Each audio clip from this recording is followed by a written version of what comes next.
Hi, Hi, how are you? I'm good. I'm I good. get I to had to talk go to to the you all by Mighty yourself. Network. Sorry, I what? had to go to the I had to go to the Mighty Networks because the link in the thing would not connect me to the Zoom. Oh no, the link in the what? In the email you sent out, it kept saying the page couldn't be reached or something. Oh no. Oh no, that's not good. Nope. Okay, let me send another one. Shoot. Shoot, shoot, shoot. Hang with me for a sec, bud. No problem. I'm resting. I've had grandbaby and ran errands all day. Aw. I made a bunch of wonder what's wrong with it. What's wrong with the link? Mm. Yeah, I had to go to the Mighty Network, join from that. Uh-huh.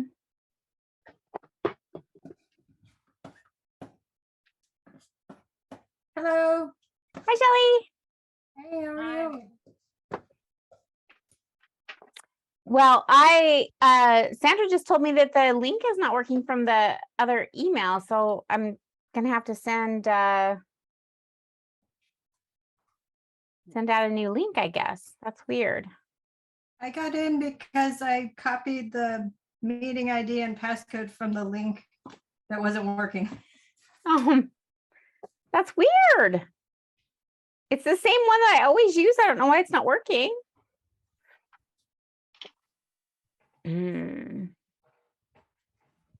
Okay, give me just a sec. Oh, because they added an extra HTTP to the. Oh, sorry, guys. Okay, now I have to tell them. We know how to get there. Yeah, but you guys are old hands.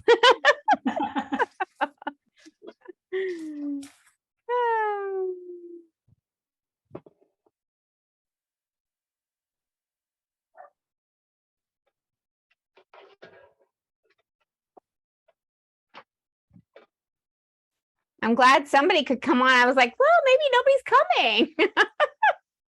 Yeah, Okay. usually there's a lot of people. Fixed. So hopefully they'll see this email and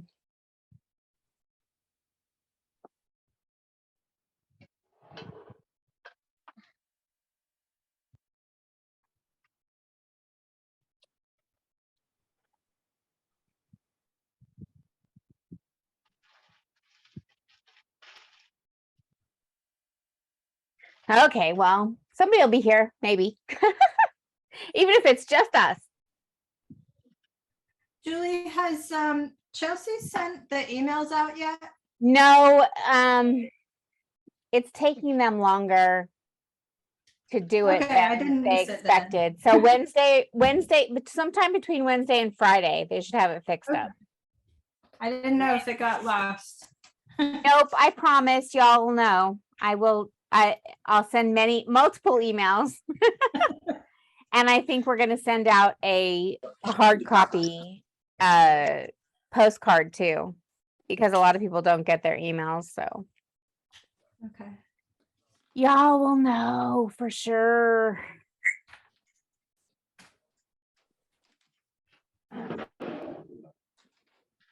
Yeah, she and I had a long conversation last night about a bunch of stuff. So,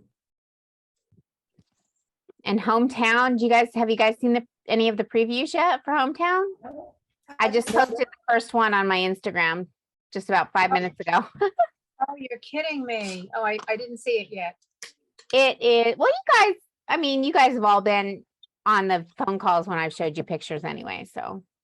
Yeah, but it's not the same though, you know? Let me check. Not the same as her beautiful pictures, like showing you an actual quilt block made out of the fabric isn't the same. Well, That's a you know what it pretty is? color. It's hard to see. It's hard to see, you know? Oh, that is pretty. Oh, that is beautiful. My favorite is the, wait, why am I no, oh, I must have accidentally clicked the, So Julie, where are you on Instagram? I can't even find you because I follow you. Instagram's all screwed up right now. It must be because I'm not, I don't even see you, Julie. it's dumb. They changed the algorithm last week. Yeah, now all you see is reels. Yeah, why is that? Yeah, it's their thing. And they've got a new thing where you can do subscriptions on Instagram. So you can have people pay you to see your Instagram crap. Oh, you're kidding me.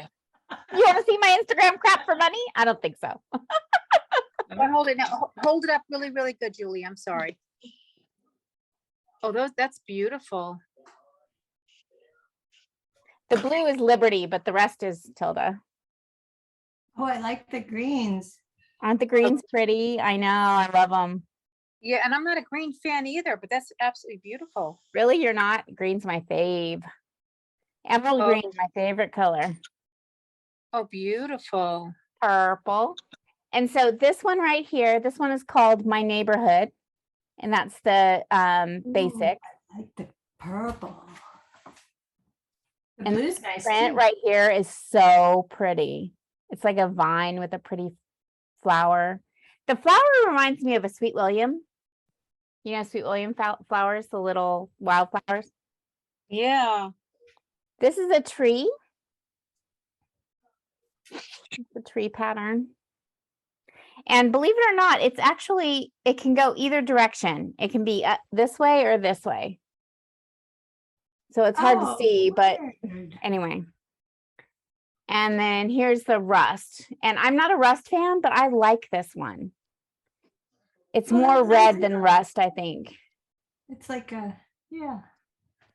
And then I love this print, this little vine with the little tiny leaves.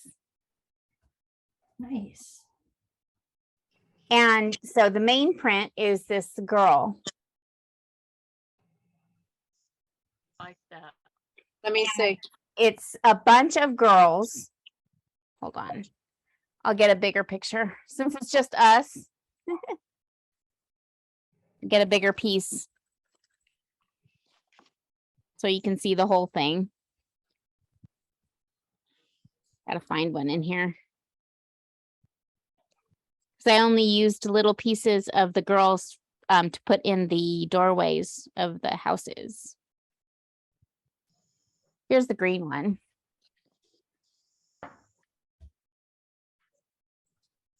Oh, that's cool. That's pretty. I love that. So they're Oh, that's really cute. fun. And that house quilt that I made, some of the doorways are just the perfect size to put these little girls in. They're about 1.5 by 8.5 inches, the girls are. And some of the, as you can see, some of the girls are the perfect size to fit into the little doorways in the houses. When will this fabric collection be sent to the retailers? In other words, when is it expected for you to get it? It's supposed to come in October. Okay, it's absolutely beautiful. So it should come, it'll probably come middle of October. So Julie, quick question. I'm a snowbird, so I'm in New York now. I go to Florida in October, and then I come back around Christmas time, and then I go back again. If I put the order in now, will I get a notice just so I can confirm the shipping address and everything?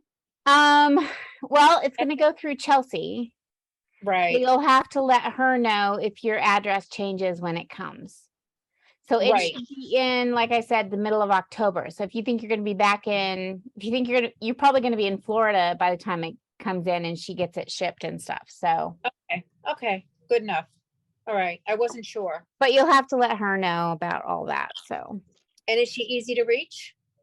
yeah, she is. And she also has a full-time employee that does nothing but answer emails and deal with all of her customer. great. Okay, I great. am the one and only. I mean, I have an assistant and my daughter helps with shipping, but when you're talking to me, it's just me basically. But with Yeah. Sophie, she's actually got people to help her. So you'll actually probably even get a quicker response than you get with me. So Well, we love speaking with you. thank you. You're welcome. I am so mad at myself for not checking that link, darn it. Well, did you resent it out though? So I people did, will- yeah. Yeah. Hopefully everybody will get it. Yeah. So, yeah, anyway, so if you guys have any questions, I don't know if you have any questions about the pattern, Actually, but I do. yeah. Actually, I do, real quick. So I love to do foundation paper piecing. Mhm. This quilt though, I noticed that it's like the wax paper method. Could I still do FPP easily with it? Yep, you can do it. You can do it exactly the same way that you always do. That's why I said just use whatever method that you prefer. The only reason I said in there that you might need different size fabric is that I have you cut out the templates first before using it on the foundations because it saves you fabric to do that. I don't understand that. I don't understand If that. you cut out- instead of just taking a big chunk of fabric and slapping it on your paper, and sewing and cutting this, if you cut out with the templates that I've given you, you'll save fabric because you're only going to waste a tiny bit around the edges. I see. So then Because I've made the templates so that they're just big enough where you don't have to be super, super careful with the paper, but small enough that you're not wasting huge swaths of fabric. I used to waste so much fabric doing foundation paper piecing. So that's the reason that that I did that. I'm very excited. And so the instructions, so we get we can order the instructions, or we could order the instructions, the templates and the papers, right? Is that the way it goes? You don't need to order anything. It's all in because you're in the club. It's all in the club. If you go into the Mighty Networks, Yes. the pattern's free for you guys because you're in the club. Oh. What All about the templates? patterns, all of my patterns are free for you guys because you're in the club. And what about the templates though? All of the templates are in there, and all of the foundations are in the pattern. But if you want to order freezer paper foundations pre-printed, you can order those from me. If you want to just print your own and do regular foundation paper piecing, you don't need to pay for anything. It's all already there. Okay. All right. So okay, that's great. I would love to try the freezer paper method. I would love to try it. I love it. I would hate to try it on a piece of very dear fabric that I need for the quilt. Do you know what I mean? Maybe I should make a little tester something pattern for you guys to make with it or something. But you can just test it out with the actual pattern. Just do a freezer paper one. If you have some freezer paper laying around anyway at home, just trace it and make a single block. If you just make a single block, you can just make it into a mug rug or something if you want to, or whatever, or make a hot pad out of it or something with it. I'm gonna have to really figure it out because right now all I'm thinking about is FPP, and I just can't imagine not running a sewing line through the freezer paper. So I have to figure. But it works exactly the same way. You just flip the paper back and sew right along where you would normally be sewing through the paper. You don't sew through the paper. You just sew along the edge of where the fold is. And you And then you fold it down and iron it to the fabric, and then fold it back again and sew right along the fold it down, iron it. And then when you're done, you peel the whole thing off and you can reuse it. You don't have to pick it out. You don't have to pick it out of your seams. It's awesome.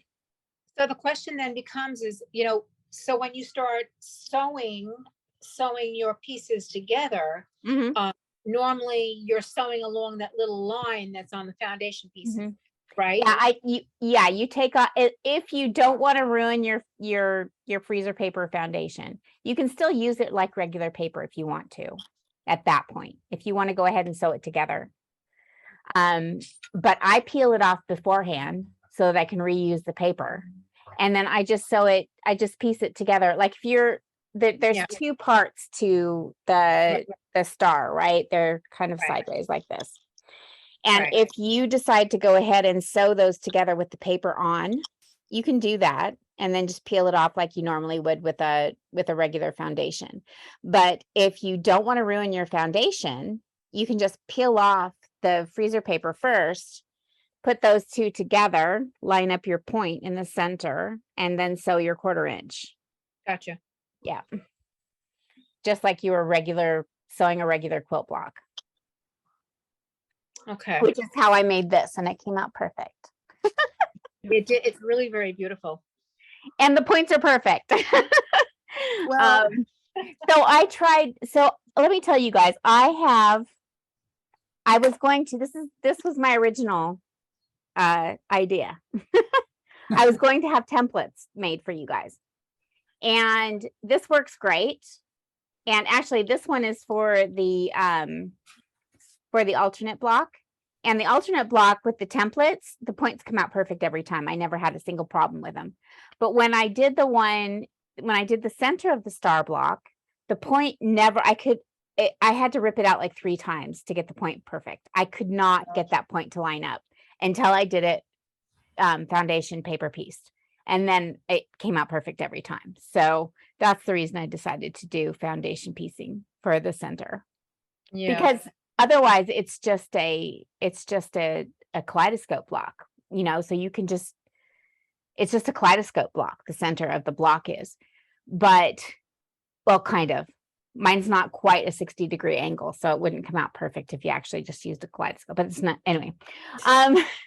But I could not get that point to line up. So I decided to do foundation paper piecing because that's the only way I could make it perfect. And it came out perfect every time after I did that. And it was fast and easy.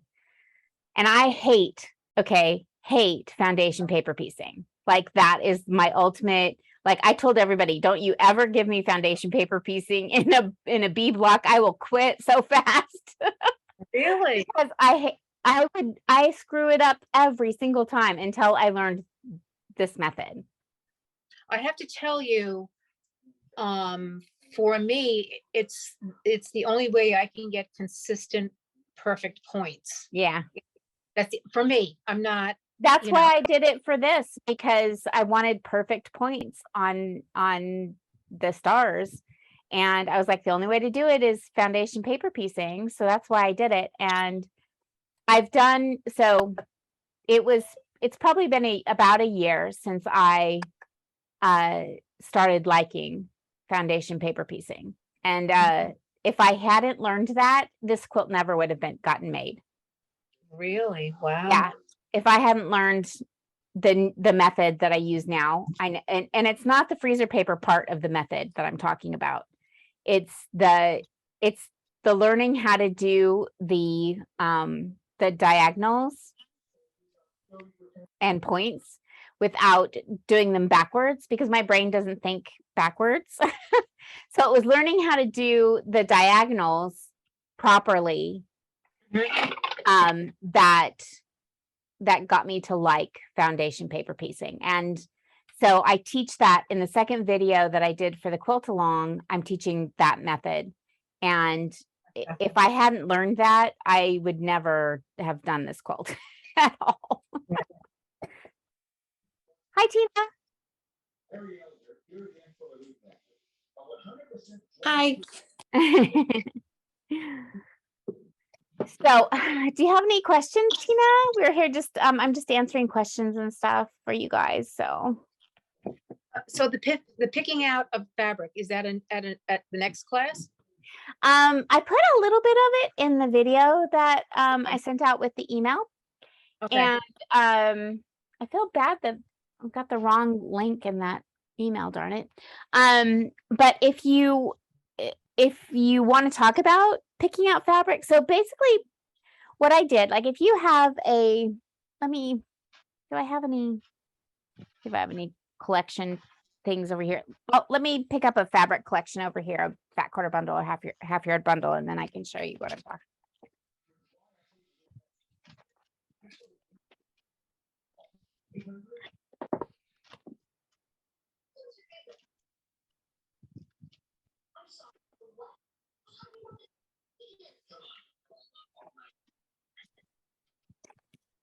So to make it really easy, if you're not comfortable with picking out fabric, some people aren't, but I think you guys are. You guys have all been around long enough.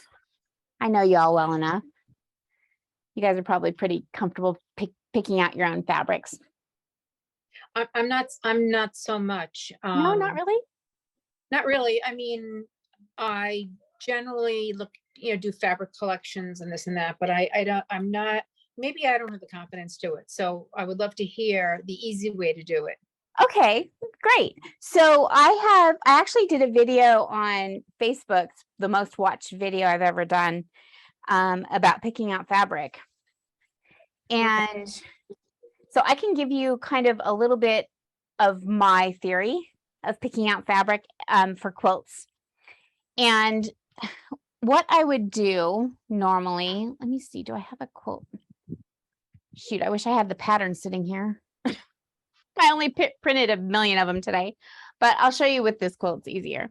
So this is the quilt, right? So what I would do normally, if you're really, really nervous about picking out fabric and you have say you have a fat quarter bundle. So this is a half yard bundle of two different things. This is Tulip Pink. And so this is the pattern. This is Tiny Beasts. Tiny Beasts. Yeah. And then this is her new True Colors, which is the small dots and the stripes. Mm-hmm. So normally in a fat quarter bundle, like say you had a Moda fat quarter bundle, right? They're usually about 40 pieces. And in that bundle, you would have prints, you would have, maybe it would be all prints, but some of those prints would be small prints. They would be prints that were tone on tone. You would find things that were like stripes or ginghams or dots, things that are more of a basic. And so what I did with this, when I made this quilt, just to make it easy for myself, is I picked out the prints that were in this collection that were basic prints. And what I'm talking about is this gingham. And let me see if I can find the dot here easily. There's also another print here that's a basic that is a small dot. Let me see if I can find it here. So see the green? It looks like a gingham because the dots are in a diagonal pattern, but it's actually a tiny dot. If you can see that close enough. And then this is a gingham, right? But they're very similar. So there's a green dot like this. There's a yellow dot that matches this one. It's in the quilt too, but it's on the other side. So I took those more basic looking prints, or the ones that are single colors, like a monochrome print. And that's what I used for the 9 patches. Okay. And I matched those with the solids.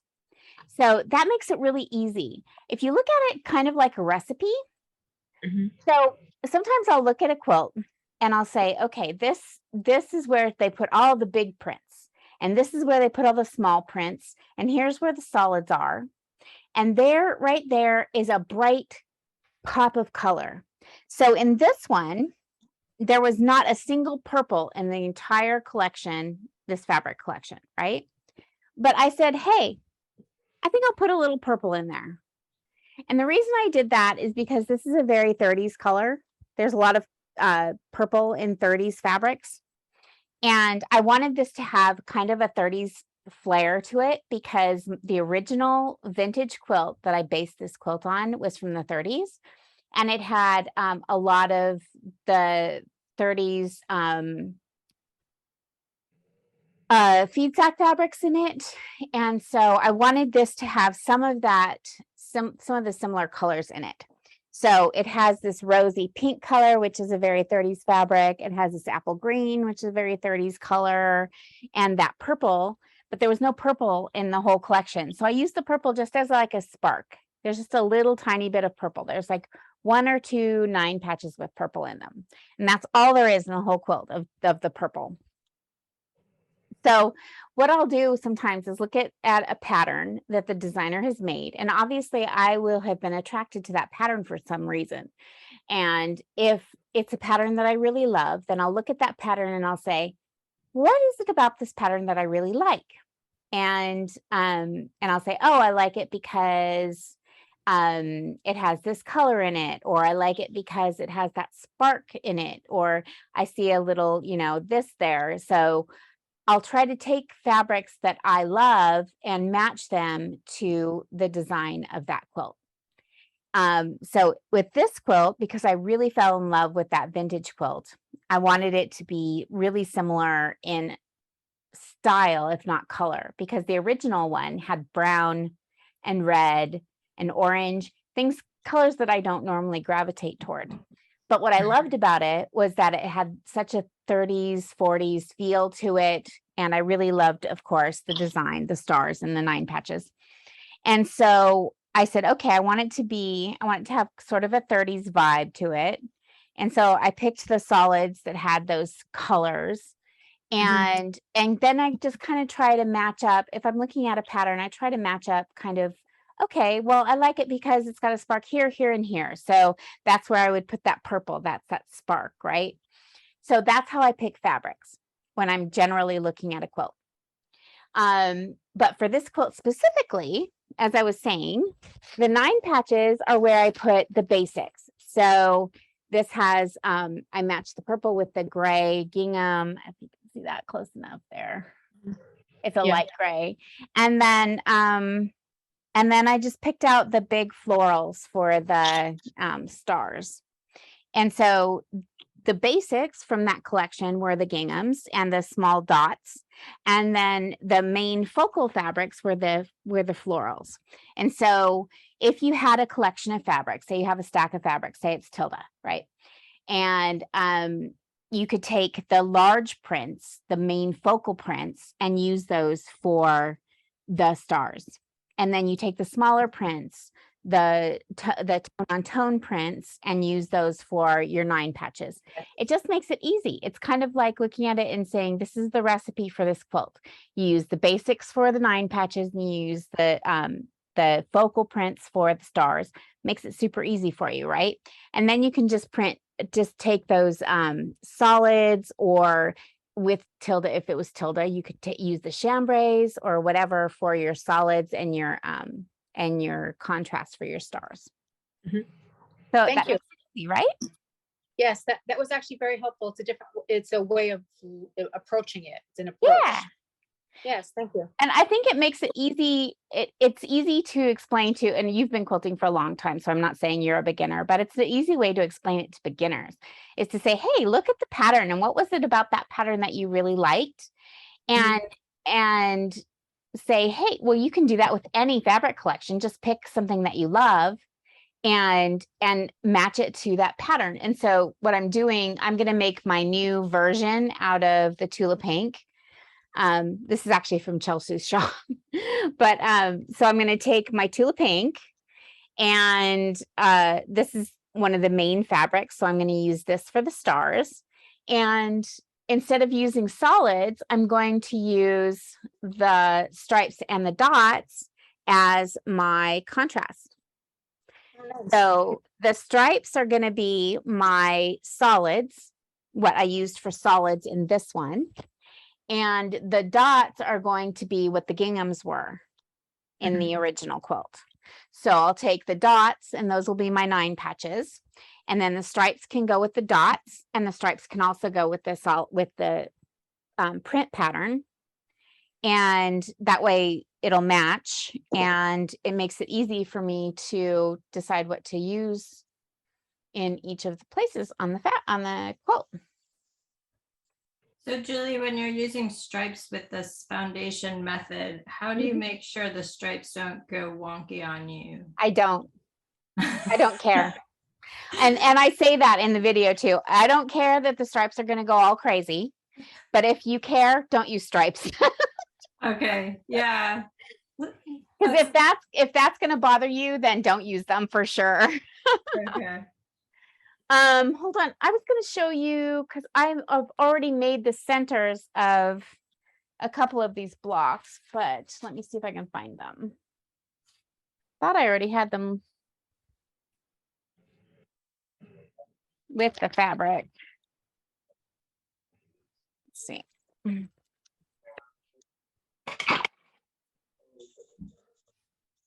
Oh, here we go. Okay, so these ones are pieced already. I haven't cut them off, but you can see the stripes go different directions. But I don't care, because I think it'll be really cute like that. Absolutely. It's a crazy, I mean, we have pink polka dotted squirrels. Who cares if we have stripes that go in weird directions, okay? You can certainly do that with Tula. Yeah. Yeah, so I don't care about the stripes, and I do say that if that bothers you, then definitely don't use them for the foundation paper piecing, but you can use them for your 9 patches, because you can keep them straight easily in your 9 patches. Yeah. Yeah, I saw a video in which Tula was using the stripes, and so there was a center square, and then around it were like points of stars, like triangles, and how she was able to position, do the FPP in a way that the bottom stripe became a border around the whole square, and it was done beautifully. But I mean, she does it all the time. But I'm sure there's like an easy way to do it. I'm sure there's an easy way to do it, right? Because you have landmarks with stripes, right? You have landmarks, and I think she might even have a video on that piece of it. But with stripes, you do have landmarks at least. Ow. Oops, sorry. Well, I don't want to think that hard when I'm sewing. You know what? Yeah. It all depends upon what you want to achieve. I like your look. I like that look a lot. Are we talking about MASH? My husband now has decided to join the conversation. Yeah, we're talking about MASH. We're talking about MASH. I knew we were. So my husband was, if anybody remembers MASH, I'm sure there's a couple, Shelly might be too young, but I remember MASH. the others of us may remember MASH. There was an episode where not Hawkeye, but the other guy, shoot, what was his name? Anyway, his best, the other guy, not Hawkeye, but the other guy, decided to have a suit made when they were in Korea, and they did the stripes the wrong direction, and they were going sideways instead of up and down on his suit. Do you remember that? Yeah, of course. So my husband had to come in here and talk about that. That would drive me nuts. I don't remember. Anyway. Yeah. Anytime we talk about stripes going the wrong direction, my husband has to bring up MASH.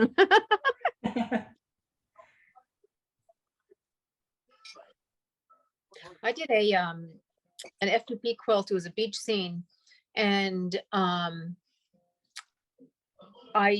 was waves, and it was sky with clouds, but I FPP'd it wasn't just a block of clouds, it was all different.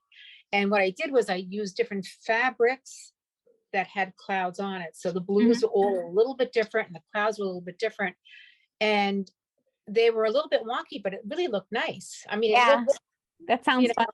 Yeah, it was fun. I didn't know how it was going to, and same thing with the waves.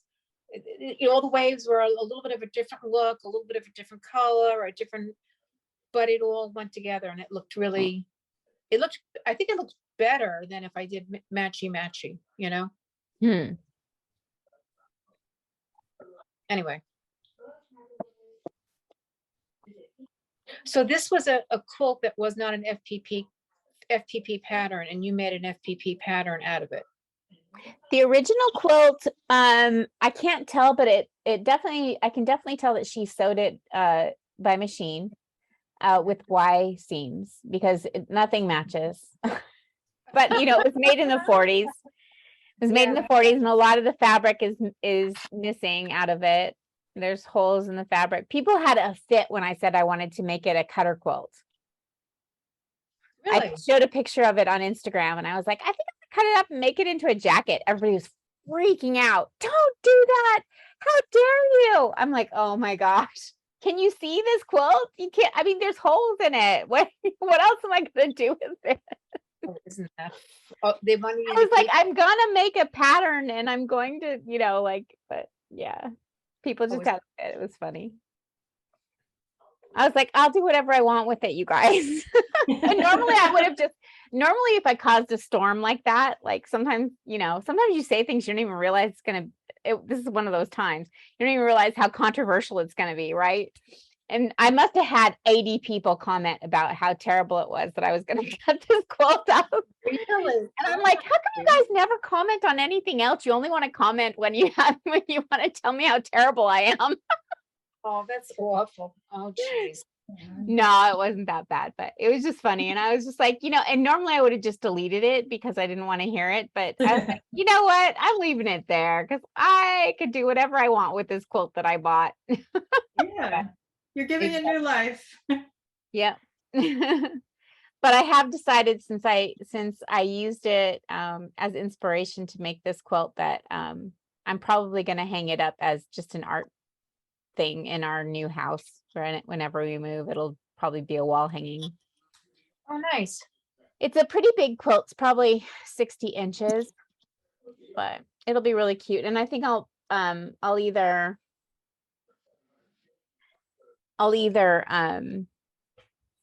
fix it, or I'll just take some tulle and put some tulle over the places that are open so that they don't get more ripped when it's hanging, you know? Yeah.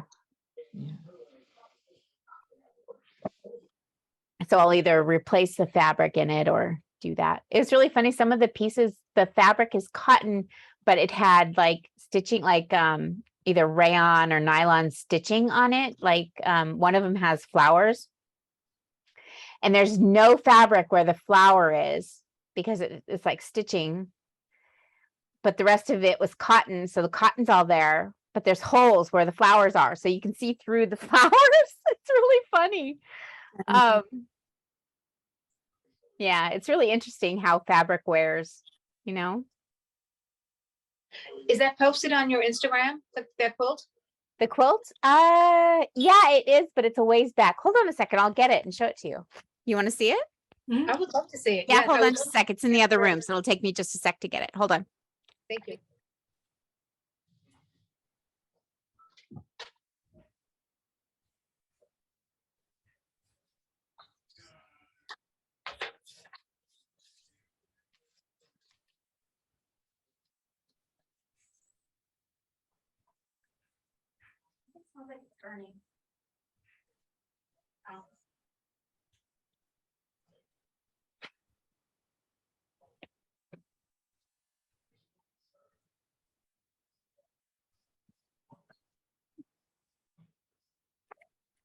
So I bought this at Houston Quilt Festival last year. And you can see the fabric is disappearing. Oh, wow. Look at that. And look at the binding. I've never seen a binding like this before. It's almost like they put a border on and then flipped it to the back because the back is narrow, but the front is wide. Oh, look at that. It's Yeah. really different. I've never seen anything like that before, but you know, it was back in the 40s, so who knows, but it's super sweet. I love it. I fell in love with it the minute I saw it. And the lady who was selling it, she had all kinds of vintage quilts. And I was looking at them and they all had, you know, tags on them that said how much they were. And they were like $200, $300. and this one didn't have a tag on it. And I was like, that's the only one I even like in the whole booth. That's And really pretty. Yeah. so here's the sweet, look at purple. I love it. Oh, I'm I not love even a purple fan, but there's something about that sweet purple from the 30s that I love. And Oh, it's beautiful. yeah, isn't it fun? So, and it's got all different colors that you wouldn't expect to put together, and plaids and huge florals. Really nice. Yeah. I can see why you like it. So here's the one I was telling you about that has, so these are flowers. See? In the red, the flowers. Uh-huh. They're just holes now where the flowers were. But I can tell that they were flowers because I can still see a little bit of the flower. Oh my The pieces. But oh, and like this one, it looks just like a hole, but you can see if you look at it real close, you can see the edge of the flower right there. How come the flower is gone? I don't know. I'm saying I think the flower must have been stitched in it was either one of those burnout patterns where they took most of the stitching out. Oh, You know what I yeah. mean? The burnout. It was either like that or it was stitched in something that doesn't hold up well. See, this one is almost, it's all the fabric is missing around the flower. Yeah, definitely. Yeah. And then of course there's these 40s prints. Very cool. But anyway, I thought it was so fun. And it's even got, look at anchors. Just all kinds of things. And this brown is like almost gone. Oh, look at that. Yeah. And then there's plaids, these big plaids. Anyway, it's super fun. So I love this quilt, and it had a tag on it, but it didn't have a price on the tag. And so I asked the lady how much she wanted for it, expecting it to be $200 or $300 and thinking I can't spend $200 or $300 on it. And she's like, oh, I was gonna make it a cutter, but then I thought it was too nice, so I decided to sell it as a whole quilt. She's like, how about $40? Oh my heavens. And I was like, done. It's mine. So it's mine. And now it's not going to be a cutter quilt either, even though that was my original plan for it. Cutter quilt. What's a cutter quilt? Yeah. It's just a quilt that you cut up and make into different things. You can make it like some people, my friend Sally, she lives in Texas. She gets lots and lots of quilts, really inexpensive. She gets like vintage quilts for like $25 or whatever. And she'll cut them up and make Christmas stockings and all different kinds of things. Christmas ornaments, she'll cut them into different shapes and hang them on a Christmas tree and things like that. So yeah, and see, it's got that cute pink rose color. So I just had to use some of those same colors in my quilt, and that's the reason that my quilt became what it is. And that's your inspiration. That's nice. Yeah. Is the quilt signed at all? Did anybody sign it? Nope, no tag on it. And like I said, when I posted on Instagram, I said, don't forget to put a label on your quilt because if this had a name on it, it wouldn't be cut up. But it's not getting cut up anyway, but if it had a name on it and or something, there's no way I could cut it up. It would be like, no way, I can't cut it up. It's got a name on it. How do you guys with all of my kits, all of the kits that I'm selling for the quilt, I'm sending linen and a label pattern so you guys can make a label. Oh, good. So do you guys normally put your labels like on the back, or because I'm pretty new, that's why I wasn't talking much. I'm feeling like I'm probably out of my, I'm like, I've never done a quilt along, but I think it would be fun and it would motivate me to finish. And I just made, like, it was a very simple quilt I got the kit from Fat Quarter Shop, and it was like an XO. It was big pieces, and I actually finished it, which I was really proud of myself, but I didn't put my name on it. And my mother-in-law has dementia and she's getting pretty ill. And I was thinking, oh, I should have put my name and year on the quilt, but maybe it's not right. I could probably still add it on there. Yeah, of course you can. Sure. So a really easy way to do it so that you don't have to applicate if you don't want to applicate it, there's a really easy way to do it. You can just take it. Huh? You need easy. Okay. So you can just take a piece of fabric about 6 inches by 6 inches, right? And fold it in half into a triangle. And you can just put that in the corner at the bottom. It makes a little pocket. And just when you're sewing on your binding, just sew it right into your binding. And that way it holds the label on for you. You don't have to do any applique. And it makes a little pocket there on the back. And you can write your name on it or you can embroider your name on it. If you want to write on it, the best kind of pen to use is a Pigma Micron pen because they don't bleed like Sharpies do. Okay. And that'll last a pretty long time. But if you want it to actually stay for a really long time, you might want to embroider it. But a permanent pen will work really good. And so you can use a Pigma Micron pen and then iron it and the ink will be permanent. Okay. Awesome. Thanks. And that makes it really easy. And then you don't have to think about it too much. Nice. Thank you. My pleasure. And the other thing that makes it really easy is if you take a piece of freezer paper and iron it on before you try writing, because sometimes the fabric wants to move when you're writing. So, okay. Yeah. Awesome. Thanks. My pleasure.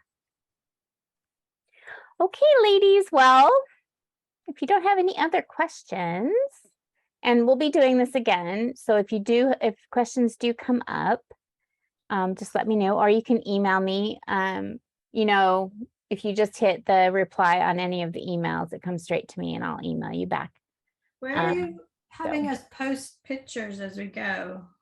You can post on Instagram or whatever, or yeah. Okay. I am not, I think I'm going to archive the Facebook group because I don't have time to administer it. And I feel bad that I don't ever even go in there. I mean, I go in there maybe once a week and comment and stuff, but I don't want people to think that I'm just ignoring them over there. You're more active on Instagram then. Yeah. Okay. No, it's good to know. Now that Instagram is so much easier to, comment and do DMs, and it's all connected with Facebook now anyway. So like if you message me, if you comment on Facebook, I see it on Instagram anyway. So I always get a notice that I've got a comment or whatever. So I can always comment back or answer.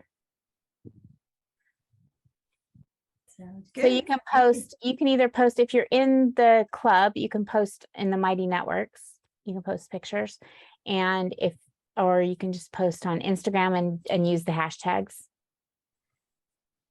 Okay. I like seeing everyone's posts. I do too. Follow the hashtag. You can follow hashtags now, right?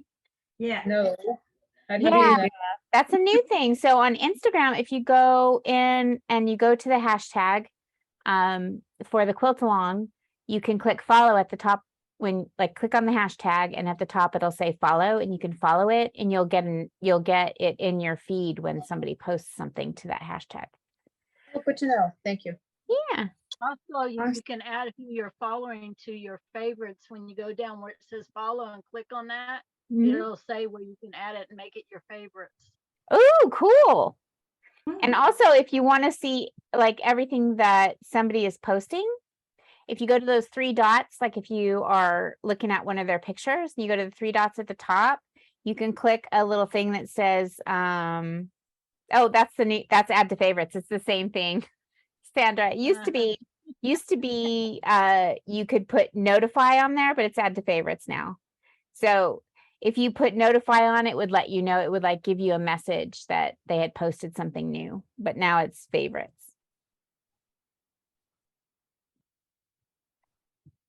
And I love that because you know how Instagram's algorithm is now, where you hardly ever see things from your friends anymore. It's all suggestions.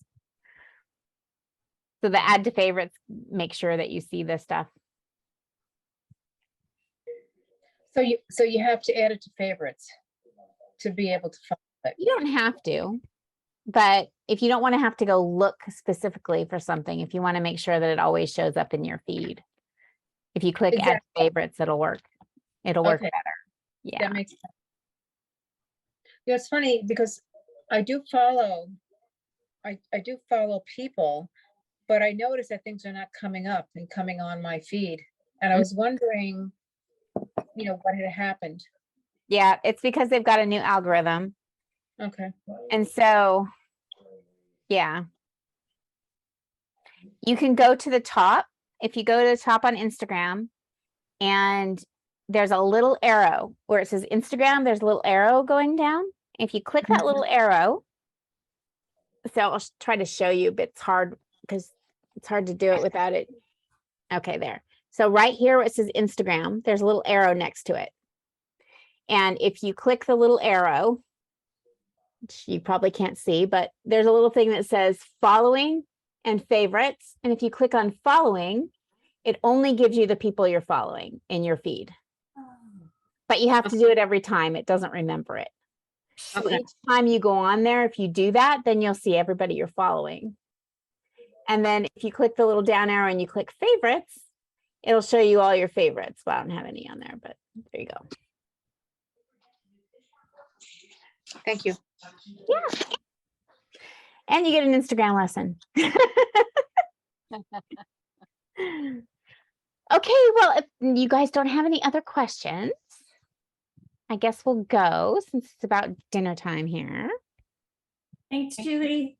Thank you so much for hosting this, Julie. You're welcome. I am so mad at myself for putting the wrong link in the stupid email. Oh, it's no big deal. You responded to the email, which was really nice. Thank you. Yeah. Okay. Talk to you guys later. Take care. Bye. Bye.